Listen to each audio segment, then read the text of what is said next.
E Giacomo, c'è qualche cosa che tu hai piacere di chiedere alla signora Bruna? Ma io anzitutto c'è qualcosa che vorrei dire alle persone che ci stanno guardando e poi estendiamo magari la confidenza e la complicità alla signora Baglioni. Ed è che stamattina abbiamo insieme ascoltato una ragazza che presentava Voi lo sapete o mamma, l'area famosa dalla cavalleria rusticana di Mascagni. Dunque, io credo che uno dei privilegi maggiori per me e per i partecipanti sia stato quello di seguire contemporaneamente la ragazza che cantava e Bruna che dalla sua scrivania ricantava insieme. Erano veramente due mondi insieme, no? C'era da una parte una ragazza che esplorava e dall'altra parte c'era una donna come te che ricantava.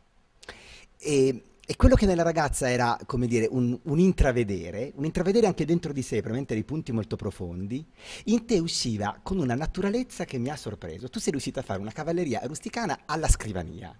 E francamente non penso che sia una cosa ripetibile. Comunque, magari puoi dire tu qualche altra osservazione. Allora, la cavalleria è stata un'opera, mi sono accostata alla cavalleria intorno agli anni 78-79, così. E, dato che ho cominciato con Donizetti, Bellini, eccetera, fino a diventare una verdiana, appunto il percorso, eccetera. Però tanto più che tu mi hai visto anche in Fedora poi, questo ne parleremo magari dopo. Arrivare a cantare cavalleria era un po' uno scoglio, perché naturalmente verismo, questo e quest'altro, ma io ho fatto uno studio profondissimo. Non è vero che questa cavalleria deve essere gridata, deve essere cantata.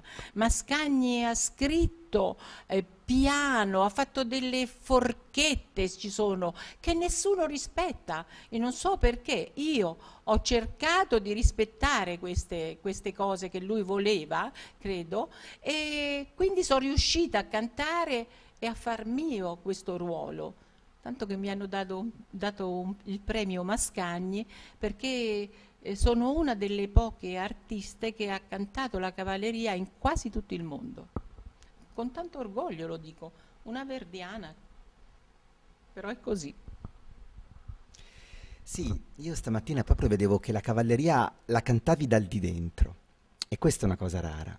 La cantavi con delle mezze voci che però non erano mai implose, usciva sempre tutto, usciva sempre tutto. È stato veramente un privilegio, per cui ti devo dire grazie e grazie anche a tutti gli amici che ci hanno reso possibile questo. In questo masterclass abbiamo avuto il privilegio di avere un docente d'arte scenica, il maestro Giacomo Agosti, docente dell'Accademia di Brera, che ha fatto in modo che i ragazzi coniugassero la tecnica vocale con l'approccio al personaggio, all'arte scenica. Abbiamo avuto anche l'opportunità della codocenza nella stessa lezione di Giacomo con la signora Baglioni. Anche nel corso di questa intervista è stato ribadito quanto sia importante questo legame tra l'arte scenica e il canto, però ci sono grandi artisti, come appunto il caso anche di Bruno Baglioni, che sono diventati grandi artisti proprio perché hanno avuto innato, naturale, questa propensione al personaggio. Sappiamo che da conversazioni insomma fatte con Giacomo, che Giacomo Agosti, che qui è chiamato a giudicare appunto la bravura scenica dei ragazzi, ha avuto modo di apprezzare di presenza dal vivo Bruna Baglioni quando cantava, in particolare nella Fedora e forse in qualche altra circostanza. Vorremmo dire, ecco, da spettatore, da docente, in un grande artista come Bruno Baglioni in questo caso, cosa vedevi di particolare, cosa può lasciare, ecco, come dire, eredità anche artistica dal punto di vista di interpretazione del repertorio, il mezzo soprano Bruno Baglioni Costantini? Allora, se devo essere sincero, io ero molto giovane quando ho visto la Fedora cantata da Bruna e ero attratto dal fatto che quest'opera, che era completamente fuori di cartellone, venisse finalmente riproposta. Era, correggimi Bruna se sbaglio, il 1986 ed era il Filarmonico di Verona e tu cantavi con Merighi. Bravissimo tenore, bravissimo partner, bravissimo, bravissimo. Bravissimo, tu l'hai ricordato spesso in questo master, ottimo Turiddu, ottimo in questo caso Loris. In Adriana Giorgio era bravissimo come lo era appunto insieme, perché l'abbiamo ricordato questi ruoli.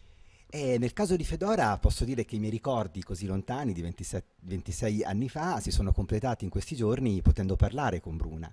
Bruna mi ha raccontato come ha preparato quella partitura e quella partitura è complicatissima, è immensa per l'interprete e questo lo diceva una grande attrice che era Adelaide Ristori nell'Ottocento, che quindi non cantava ma interpretava il testo di Sardou da cui è tratto poi il melodramma di Giordano, diceva Fedora è una parte immensa, perché Fedora deve credere, deve amare una seconda volta e poi deve patire, come dire, l'essere smentita, l'essere tradita in un ricordo. Quindi è, credo, per una donna, per un uomo, è una delle cose più grandi che si possono fare. E la musica di Giordano è una musica non solo sublime, ma difficile. Sappiamo che era una delle musiche preferite da Gustav Mahler.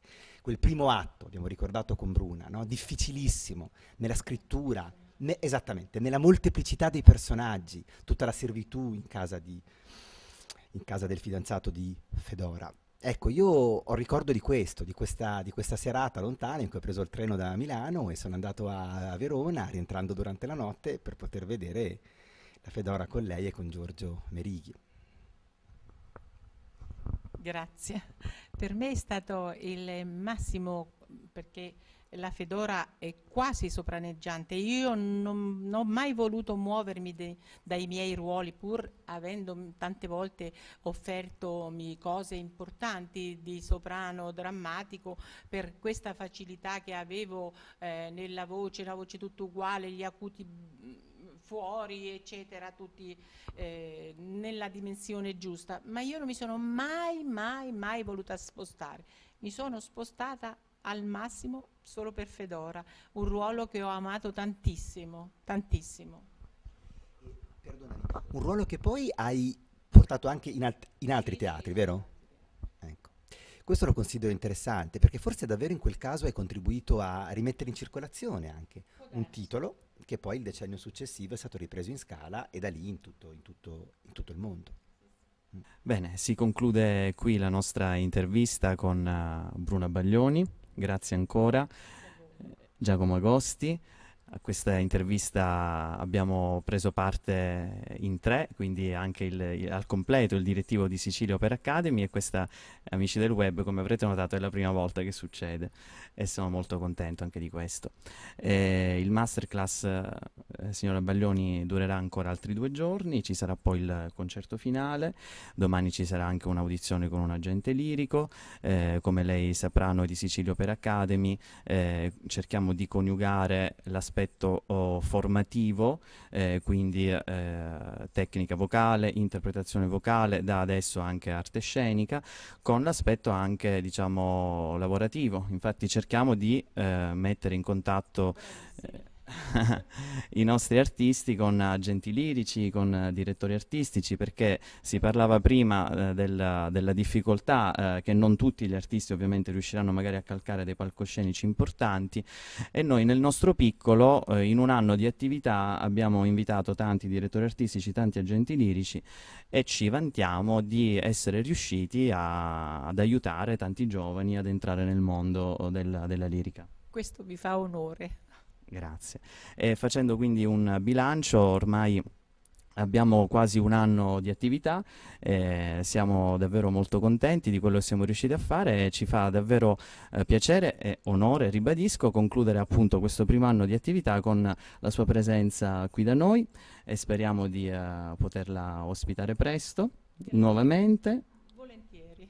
Ok, grazie ancora e arrivederci, a presto.